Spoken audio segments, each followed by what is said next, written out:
¿Anderera? Bernardino. Bernardino.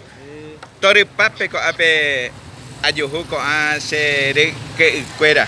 Baico genialito. Muy gorra de que jaque, la autoridad más. Bueno, San Ignacio Vega. San Ignacio. ¿Sabes sí. que se cumple año real, año pasado, cuando se cumple año Boteite, el 5 de septiembre, 5. Bueno, hoy, vení Roberto, vení Roberto.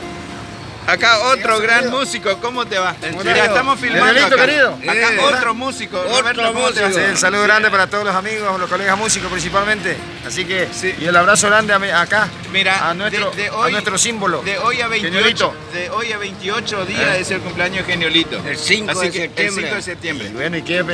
70 años. Yo con un cajón de cerveza ya me conformo. Que sigan bien, chicos. Bueno, que sigan igualmente, bien. chao, Roberto. Buena jornada. Bueno, este es el encuentro casual aquí en Bolívar y San Lorenzo con el amigo Geniolito que está con Bernardino en la guitarra haciendo sonar las 6 cuerdas.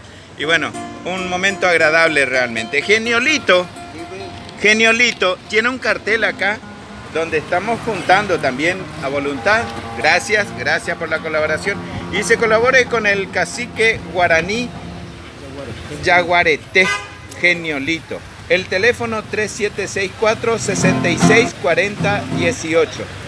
Geniolito es un artista del nivel internacional porque él recorre con su instrumento haciendo sonar y pues jupe ajina. Sí. ¿Cómo conseguiste ese instrumento nuevo? Porque es nuevo este. Me dio para 3 violín, me consiguió ese Casimiro.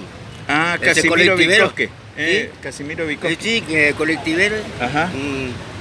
3 violín para enseñar a los chicos allá en San Ignacio. 3 violín. Qué bueno. Estamos enseñando. Bueno, muy Casi bien. un año. Bueno, Está muy bien. aprendiendo despacito.